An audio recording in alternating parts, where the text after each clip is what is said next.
मरद के बाद टहल बजावत नहीं खूब। मरद कहता रहे कि भात खाए में दूध के चूथे पका देता।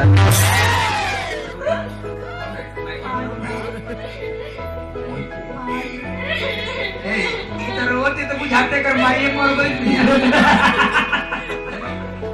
निशा काहे रोता? चुप रे। रो ना टोली लोरगी रोता। से बर्दाश्त नहीं। अब ढेर रोबू।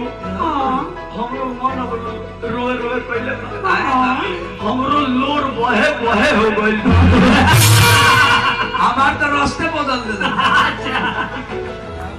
बोला काहे रो? बोल। हमरा के भुला जाए। मैं बादल हूँ।